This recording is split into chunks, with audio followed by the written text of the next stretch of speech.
article on a newspaper site. How do we spin this thing around here? Wrong way. Wrong way. Wrong way. That's better. Doesn't look like I'm looking in some other direction now. There was an article on newspaper website back where I used to live back in New Jersey. I don't know, some idiot from the University of North Carolina did a study about Mischief Night. Now, and what they come up with is that Mischief Night was supposedly completely unique to New Jersey, or at least that's what the reporter believed. There were about 150 comments on there, and from people from New York, Pennsylvania, Delaware, Maryland, and they're all saying, you're full of shit. I think that goes on all over the country. Back in when would it have been? 78, 79 or something. There was a guy I kind of knew. I didn't really know him, but knew of him through other people. And every year on Mischief Night, he'd go out and hook up with a couple of his buddies, and they had this big foot stencil, about three feet long, and they'd go out, and he had a van, and they'd get a gallon of white paint or something, and a roller, and go down the road and keep making these footprints that would like come out of one lake, go down the road about a mile, and go off in another lake. And it was a legend. I mean, the newspapers would all go out there and photograph this silliness, and it was like, who makes the footprints every year? Well, I knew, but nobody ever gave them up. Good old Mischief Night. Anyway, I guess that's what this is all about, because there was this misconception or whatever on part of the online newspaper reporter that Mischief Night was a New Jersey creation, phenomenon or something, which is absolutely not freaking true. I started looking at the thing, and some of the names given to it was Mischief Night, which seems to be common around New Jersey, eastern Pennsylvania, southern New York. There's also Cabbage Night. Looked that one up, and it looks like that originated in Queens, New York, where they threw rotten produce and stuff around on Mischief Night, the night before Halloween. Another name for it was Knick Knock Night, Goosey Night, Ticket Night. There's probably a ton of other names for that.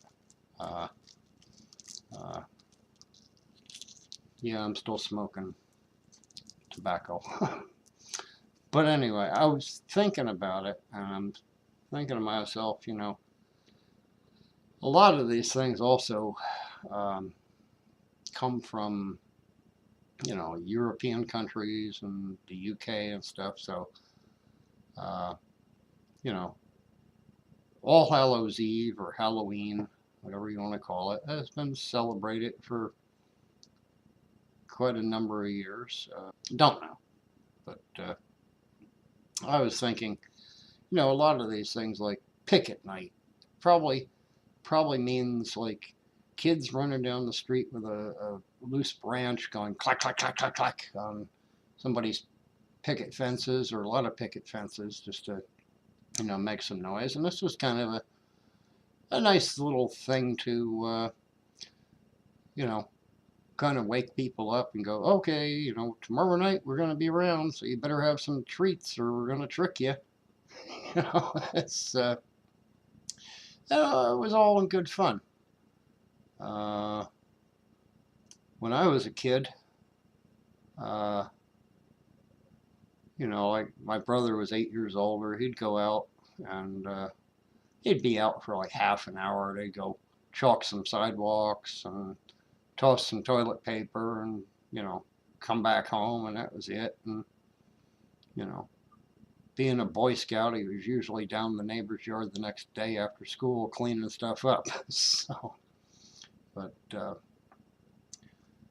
I was also reminiscing about, what a hell of a ritual it was, like back in the 50s and 60s leading up to Halloween. Uh, you know, uh, by mid-October we were in school, and we'd be starting to talk about, oh yeah, Halloween's coming up. Oh man, what are you going as this year? What are you gonna do? And then you start figuring out what your costume was gonna be.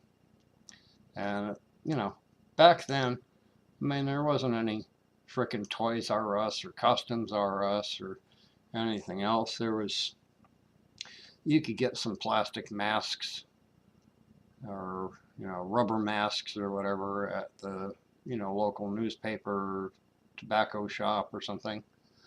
But basically, like, everybody had a box of Halloween clothes stored in the attic, stored in the basement, whatever. And, the rule was, man, if you went as a cowboy last year, you can't go as a cowboy this year. You'd have to go as a hobo or a ballerina or something else.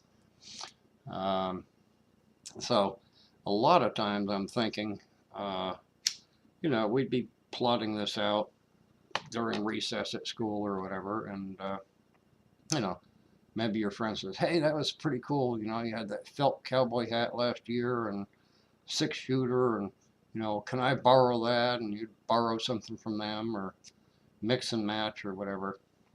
But, that it was an more innocent time, and it was pretty fantastic, and,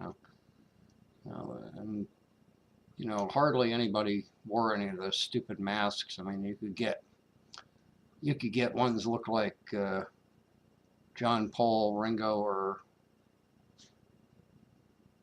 George, the one we can never remember, and go as the Beatles or something. But shit, you couldn't see out of those things. You'd be taking them off. The little elastic strap would break behind your head, and you'd end up throwing it into your pillowcase. And but I was also thinking about, the way that was. It's like, I get this written down. That's why I'm kind of scattered and confused here. Really didn't matter, even if it was your next door neighbor, that was chasing you away from their apple tree, or yelling at you when your ball or something rolled in their yard.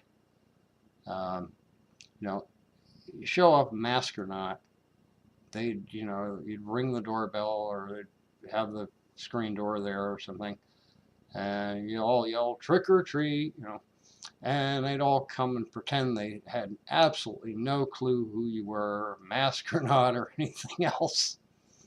That was truly magical. It really was. I'm sure somewhere in history here, the old radio guy Gene Shepherd probably has talked about that. Him and Fletch and the old man going out and trick-or-treating or whatever. But it was a really simple thing. I mean, if you had a nickel or 10 cents or something, I mean, you could buy plastic vampire teeth at the newspaper store, or Five and Dime. They had wax whistles, I think wax noses, wax lips, crap like that. we'd end up chewing on those and then throwing them on the street corner somewhere. But you know, uh, had things like that for some props. And you know, it was also a time when there wasn't all the fear that there is today. We used to roam all over town, all over town.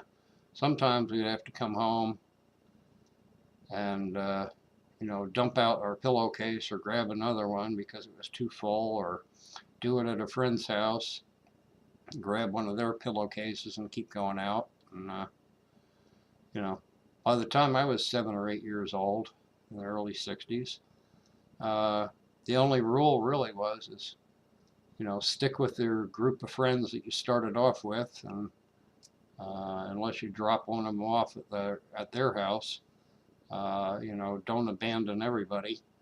And you know, parents didn't follow you around or anything. They were back at the house handing out candy to the other kids.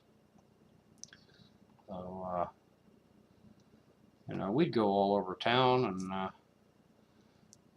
one of the things was, I recall, is you know, we get into a neighborhood we really didn't know, and you see another group of kids coming down the stairs or something from the house, and you go, hey, what are they giving you?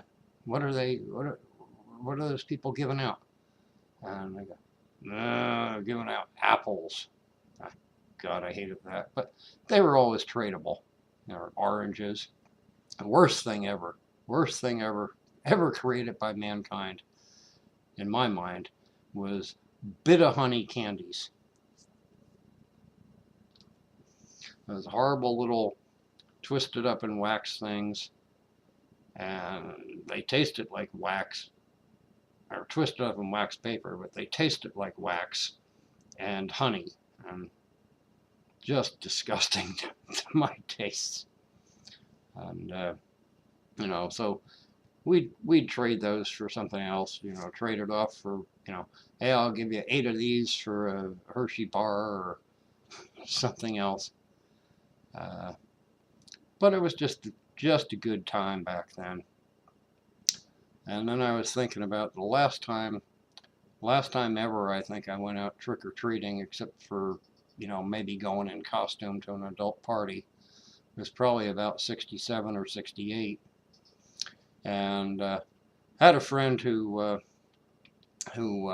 worked washing up the pans and stuff. His parents owned a bakery locally, and I had been hanging out with him that evening, and I guess it was about 6 o'clock or something. We wandered back to the house, and my older brother was there, and he said, you know, you guys, what are you guys going out trick-or-treating as? I hadn't thought of doing it. You know, it was like, we're 14 or something. I was like, nah. Figured we were too old to be playing that game anymore. And then, you know, my brother's brain goes like that sometimes. And he says, ask my buddy, he says, you know, hey, you got any empty flour sacks over there at the bakery?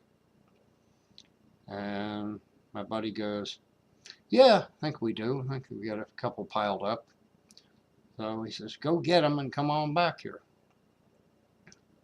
We go over there and grabbed a couple of sacks, and then my brother had this all plotted out. At that time, I had a ponytail down past my shoulders, and my buddy Ricky always had the bowl crew cut. So we come back with the flour sacks, and my brother's got dug around in the pile down in the basement. He finds a World War II helmet liner, and so he grabs out some yellow construction paper from somewhere and zaps out like 4 stars out of the thing. Pulls out a strip of Scotch tape and across the front of the helmet, 4 stars. And of course, one of the flour sacks was labeled General Mills, and fortunately it had been opened on the bottom seam to pour it into a big mixing bowl. So, you know, when turned right side up, it still had the top in it. And this is a big ass, you know, 50 or 100 pound flour sack. So, get out the scissors, chop, chop, make a head hole, chop the corners off, arms can go through, and now he's got an army helmet on, and it says General Mills across his chest, and I think we took a magic marker and made some medals and stars and decorated it up a bit. And for myself, just tied a bandana around my head and drew up some of the big pop art flowers and stuff from the 60s, and, you know, wrote flower power across the sack and stuff like that. So yeah, we went out. That was in my last Halloween adventure. But I hope to heck, we haven't had 1 year, I think 3 years up here. 1 year we had some kids come up, and I didn't have any candy, and I had to scramble around, and I found some quarters on the table and gave them each like 75 cents and said, go buy your own damn candy bars. But you know, this year, there we go, bought 2 bags of this stuff. I think there's 3 freaking fun-sized Milky Ways left, and those little bastards aren't getting it. But, you know, it's fun. It's a fun holiday. I still enjoy it, even though, you know, nobody comes around anymore. And we got my little friend here. Got him from the dollar store. And I got a, I don't know if we can see this. Try to get it some angle where the light's not so bad. Anyway, it's an ear and a mouse trap. Bloody ear. Oh well. What can I say? 2 years ago, I walked into Walmart wearing this. Also with a walkie-talkie on my belt. And I'm surprised that the riot squad didn't show up. Really, I'm surprised. The Pepsi-Cola guy was stocking the shelves, and when we were leaving, he says, I thought it was an armed robbery going down. Because me and a buddy walked in, both with these funny noses and the 5th helmets on, and he seriously thought it was an armed robbery going down. He scurried back into the warehouse and got away. It never occurred to me. It was Halloween. What am I supposed to do? You know, it's the one time of the year you can be who you want to be. You can have some fun with it. Hey, mate. Hi, mate. Yep. Tie me wallaby down, would you? Please. I'm just going to throw some shrimp on the barbie. I'll be back. You can just have fun with it. All you need to do is throw a hat on.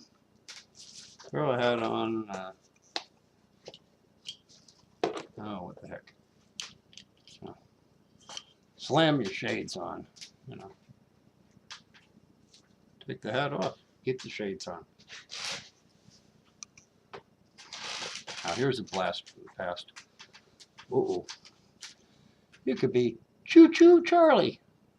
Remember that from the Good and Plenty candies?